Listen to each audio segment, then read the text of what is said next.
بسم الله الرحمن الرحيم. بسم الله الرحمن الرحيم. الحمد لله رب العالمين وبه نستعين والصلاة والسلام على نبينا محمد وعلى آله وصحبه ومن تبعهم بإحسان إلى يوم الدين وبعد. رب اشرح لي صدري ويسر لي أمري واحلل عقدة من لساني يفقه قولي رب زدني علما رب زدني علما. حاضرین جلسہ، کائنات کو اللہ رب العالمین نہایت ہی مستحکم بنیادوں پہ چلا رہا ہے۔ کائنات میں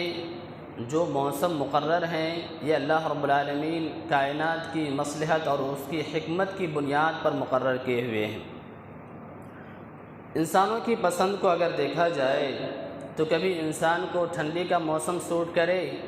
تو کبھی انسان کسی کو گرمی کا موسم پسند آئے، تو کسی کو بہار کا موسم اور کبھی کسی کو خزاں کا موسم۔ لیکن کائنات کو منظم انداز میں چلانا ہے، کائنات کی ضروریات کو کے اعتبار سے چلانا ہے۔ یہی وجہ ہے کہ اللہ رب العالمین نے کائنات میں 4 موسم مقرر کیے ہیں۔ ان موسموں میں سے ایک موسم گرما ہے۔ شریعت کی طرف سے ان موسموں سے متعلق شریعت نے ہمیں ان موسموں سے متعلق کیا رہنمائی کی ہے، شریعت ہمیں کیا تعلیمات دیتی ہے، من جملہ مختصر انداز میں اسی کا تذکرہ کر رہا ہوں۔ انسان کو جس قدر سردی کے موسم میں سردیوں سے بچنے کی ضرورت ہوتی ہے، ویسے ہی انسان گرمی کے موسم میں گرمی سے پریشان ہوتا ہے۔ سردی سے بچنے کے لیے بھی وہ مختلف قسم کے اسباب و وسائل کو اپناتا ہے، ویسے ہی گرمی سے بچنے کی خاطر بھی مختلف تدابیر اختیار کرتا ہے۔ اللہ رب العالمین نے انسانوں کے لیے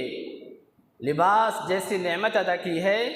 جہاں انسان ان لباسوں کے ذریعے سے اپنے ستر پوشی کرتے ہیں اور ان لباسوں کے ذریعے سے اپنے زینت اختیار کرتے ہیں، وہیں پہ اللہ رب العالمین نے یہ بتلایا ہے کہ ان لباسوں کے ذریعے سے انسان مختلف قسم کے موسموں میں سردی اور گرمی کا مقابلہ کر سکتا ہے۔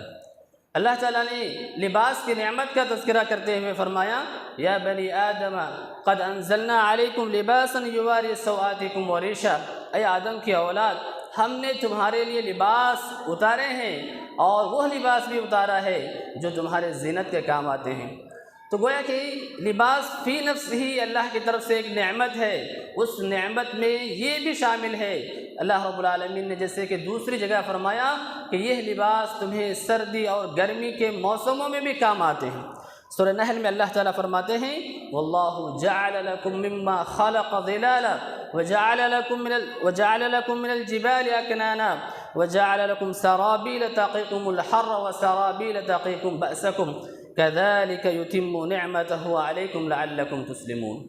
اللہ رب العالمین ہی ہے جس نے تمہارے لیے ان چیزوں میں سے جو اس نے پیدا کیا ہے سائے کا سامان بنایا ہے، پہاڑوں میں اس نے غار بنائے ہیں، اور اللہ تعالیٰ نے تمہارے ایسے لباس دیے ہیں جو تمہیں گرمی میں کام آ سکے، اور تمہیں ایسے لباس بھی عطا کیے ہیں جو تمہیں جنگ کے وقت کام آ سکتے ہیں۔ اللہ تعالیٰ اپنی نعمتیں تم پر ایسی ہی مکمل کرتا رہتا ہے تاکہ تم اللہ کا مکمل طور پر مطیع و فرما بردار بن جاؤ۔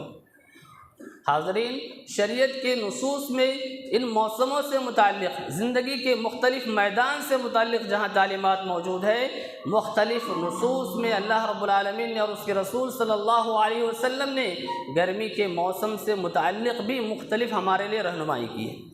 سب سے پہلی بات جو ان گرمی کے موسم سے متعلق جاننے کی ہے وہ یہ کہ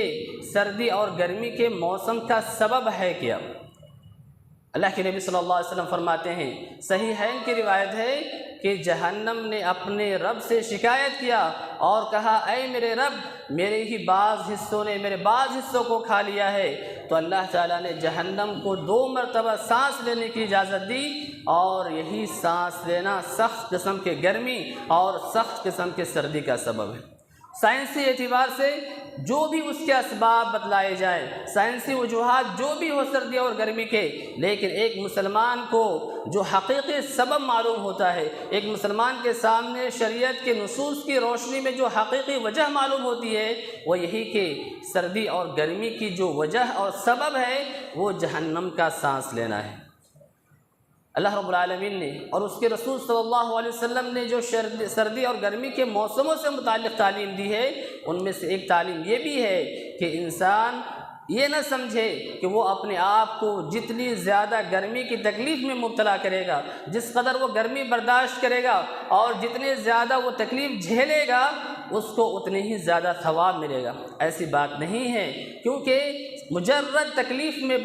میں اپنے آپ کو مبتلا کرنا، مجرد تکلیف برداشت کرنا، یہ اللہ کے نزدیک اور اس کی شریعت میں باعث ثواب نہیں ہے، نیکی کا کام نہیں ہے۔ ایسی چیزیں سابقہ شریعتوں میں ہوا کرتی تھیں کہ انسان اپنے آپ کو بہت ہی زیادہ تکلیف میں مبتلا کرتا ہے اور سوچتا ہے کہ یہ فی نفسی ہی اللہ کی یہاں عبادت ہے۔ ایک حدیث میں ابو اسرائیل نامی رضی اللہ عنہ صحابی جو ہے دھوپ میں کھڑے ہوئے تھے، آپ صلی اللہ علیہ وسلم جمعہ کے دن خطبہ دے رہے ہیں۔ عبداللہ بن عباس رضی اللہ عنہما کہتے ہیں کہ آپ صلی اللہ علیہ وسلم کی نظر جب اس صحابی پر پڑی تو آپ نے دریافت کیا کہ یہ کون ہے اور کیا معاملہ ہے کہ وہ وہاں کھڑا ہوا ہے۔ صحابہ کرام رضوان اللہ علیہ مجمعین نے بتلایا کہ یہ ابو اسرائیل ہیں، انہوں نے نظر مانی ہے کہ وہ دن کھڑے رہیں گے، بیٹھیں گے نہیں، سایہ نہیں لیں گے، بات نہیں کریں گے اور اسی حالت میں روزہ مکمل کریں گے۔ ہو سکتا ہے کہ اس صحابی کی نظر میں ایسی بات رہی ہو، اس صحابی کے دل میں یہ خیال آیا ہو کہ جو میں نے نظر مانی ہے، اگر اس صفت کے ساتھ میں اس نظر کو مکمل کرتا ہوں، اس صفت کے ساتھ میں اپنی نظر کو پورا کرتا ہوں، تو ہو سکتا ہے کہ یہ اللہ کے ہاں بہت ہی زیادہ ثواب کا باعث ہے۔ لیکن آپ صلی اللہ علیہ وسلم نے فرمایا مرہ فلیتکلم، آپ اسے حکم دو کہ وہ گفتگو کرے،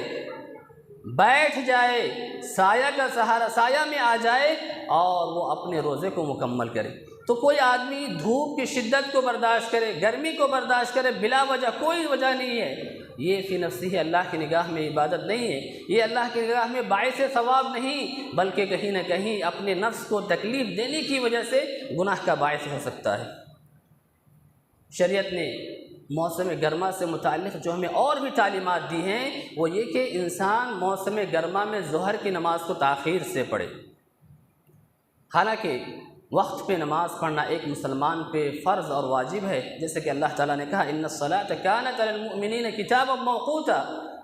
آپ صلی اللہ علیہ وسلم اول وقت میں نماز پڑھنے کو پسند فرمایا کرتے تھے اور اس کی فضیلت بھی بتلاتے تھے۔ عبداللہ بن مسعود رضی اللہ عنہما نے جب آپ صلی اللہ علیہ وسلم سے بہتر عمل کے بارے میں سوال کیا تو سب سے پہلی بات جو آپ صلی اللہ علیہ وسلم نے انہیں بتلائی وہ یہی تھی کہ الصلاۃ علی وقتہا، بہترین اعمال میں یہ ہے کہ آپ اول وقت میں نماز پڑھا کریں۔ لیکن گرمی کا موسم ہو تو شریعت ہمیں یہ تعلیم دیتی ہے کہ گرمی سے بچنے کی خاطر تاکہ بندہ خشوع اور خضوع کے ساتھ اللہ کی عبادت کر سکے نماز کو تاخیر کر دے۔ ابو ذر رضی اللہ عنہ کی روایت ہے ایک سفر میں وہ آپ صلی اللہ علیہ وسلم کے ساتھ تھے، گرمی کا موسم تھا، مؤذن اذان دیتی ہی نماز کے لیے اذان دینے کے لیے تیار ہو گیا۔ آپ صلی اللہ علیہ وسلم نے انہیں کہا ابرد رک جاؤ، موسم کو تھوڑا سا ٹھنڈا ہو جانے دو، یہاں تک کہ ایسا ان کو 2 بار آپ صلی اللہ علیہ وسلم نے تنبیہ کی۔ پہلی بار وہ ایک وقفہ رکے، پھر دوبارہ سے جب اذان دینے کے لیے آئے تو آپ صلی اللہ علیہ وسلم نے انہیں بتلایا کہ اور رک جاؤ تاکہ موسم ٹھنڈا ہو جائے اور لوگوں کو نماز پڑھنے میں کوئی دقت اور کوئی پریشانی کا سامنا نہ کرنا پڑے۔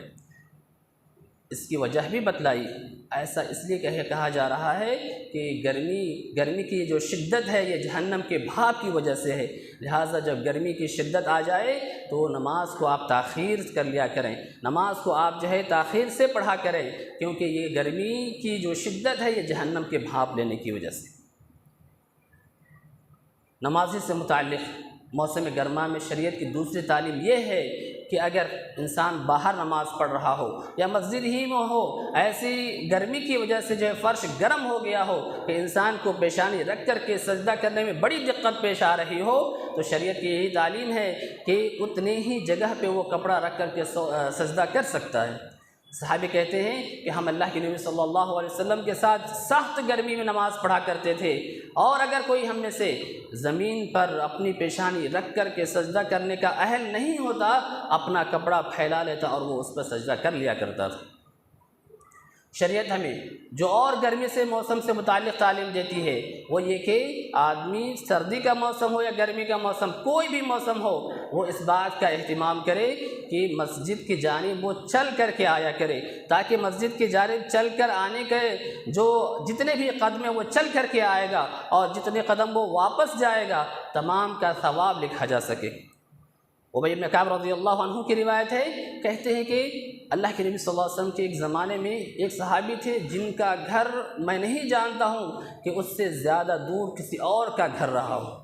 لیکن حال یہ ہے کہ کوئی بھی نماز ان کی مسجد میں اس کے باوجود نہیں چھوٹتی تھی۔ میں نے کہا اللہ کے بندے، تم اتنی دور سے آیا کرتے ہو، اس قدر جو ہے سردی کا موسم ہوتا ہے، کبھی گرمی کا موسم ہوتا ہے، تمہیں تو گدھا خرید لینا چاہیے تاکہ آپ سردی اور گرمی میں سواری کرتے ہوئے آ جا سکیں۔ انہوں نے جواب دیا کہ میں یہ نہیں چاہتا ہوں کہ میرا گھر اللہ کے نبی صلی اللہ علیہ وسلم کے مسجد کے بازو میں ہو، بلکہ میں تو یہ چاہتا ہوں کہ جتنی مسافت سے چل کر کے میں مسجد آیا ہوں اور جس قدر مسافت میں طے کر کے واپس گھر جاؤں، ان تمام کا ثواب اللہ رب العالمین میرے لیے لکھ دے۔ آپ صلی اللہ علیہ وسلم فرماتے ہیں قد جمع اللہ لک ذلک کلہ، اللہ تعالیٰ نے تمہاری نیت کے اعتبار سے تمام کا تمام ثواب تمہارے لیے لکھ دیا ہے۔ گرمی کے موسم میں انسانوں کو سائے کی ضرورت ہوتی ہے، چلتے کہیں رک کر کے وہ سایہ لینا چاہتا ہے، چاہے کسی عمارت کا سایہ ہو، کسی درخت کا سایہ ہو۔ شریعت ہمیں یہ تعلیم دیتی ہے کہ ہم ایسے درخت لگایا کریں جہاں جو ہے جس سے کوئی آدمی کھا جائے، جس سے کوئی پھل کھا لے، جانور یا چوپائے کھا لے۔ کوئی کھیتی لگاتا ہو جس سے انسان جانور یا چوپائے کھا جائے، تو کہا شریعت کی تعلیم یہ ہے کہ ایسا کرنا بھی اس انسان کے لیے باعث صدقہ ہے۔ تو گویا کہ سایہ دار جہاں درخت ہوا کرتے ہیں، عمارتیں جہاں ہوا کرتی ہیں، لوگ اس میں ٹھنڈی سانس لینے کے لیے گرمی سے بچنے کی خاطر ایسے جگہوں کا قصد کرتے ہیں۔ شریعت کی تعلیم ہے کہ ایسے جگہوں کو پاک و صاف رکھا جائے، ایسے جگہوں میں گندگی نہ پھیلائی جائے، ورنہ وہ اللہ کی رحمت سے دور ہونے کے لیے تیار رہے۔ آپ صلی اللہ علیہ وسلم نے فرمایا اتقوا اللعانین، دو لعنت کی جگہوں سے بچو۔ صحابہ کرام رضوان اللہ علیہم اجمعین نے سوال کیا، اے اللہ کے رسول صلی اللہ علیہ وسلم، وہ دو لعنت کی جگہیں کون سی ہے جس سے بچنے کی تلقین آپ ہمیں کر رہے ہیں؟ کہا الذی یتخلی فی طریق الناس او فی ظلہم، لعنت کی جگہیں وہ ہیں جہاں لوگوں کو سایہ لینے کی ضرورت ہو، وہاں جا کر کے آدمی قضائے حاجت کرتا ہو یا راستے میں قضائے حاجت کرتا ہو۔ یہ تو بطور مثال ہے، گویا کہ جو بھی آدمی کے استعمال کی چیزیں ہوں، بالخصوص گرمی کے موسم میں جیسے کہ سائے کی ضرورت ہوتی ہے، ایسے جگہوں میں گندگی پھیلانا یہ گویا کہ لعنت کا ذریعہ ہے، لعنت کا سبب ہے۔ ہم میں سے ہر شخص کو ایسے جگہوں میں گندگی پھیلانے سے دور رہنا چاہیے، گریز کرنا چاہیے۔ شریعت ہمیں گرمی کے موسم سے متعلق جو تعلیمات اور دیتی ہے ان میں سے یہ ہے کہ انسان کو ایسے موسم میں جو انسان کو پسینہ آنے کی وجہ سے انسان کے جسم سے بو وغیرہ آتی ہے،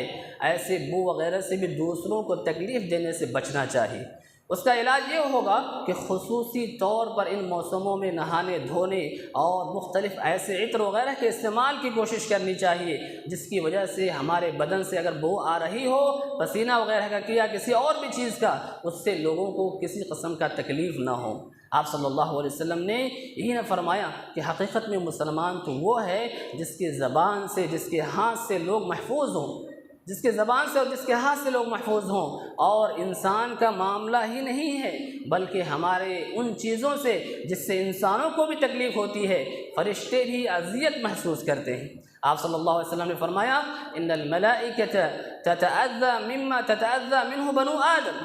جن چیزوں سے انسانوں کو تکلیف ہوتی ہے ان چیزوں سے فرشتوں کو بھی تکلیف ہوتی ہے، لہذا ہمیں جہاں انسانوں کو تکلیف دینے سے گریز کرنا چاہیے، وہیں ہمیں اس بات کی فکر ہونی چاہیے کہ ہماری وجہ سے فرشتوں کو بھی تکلیف نہ ہو۔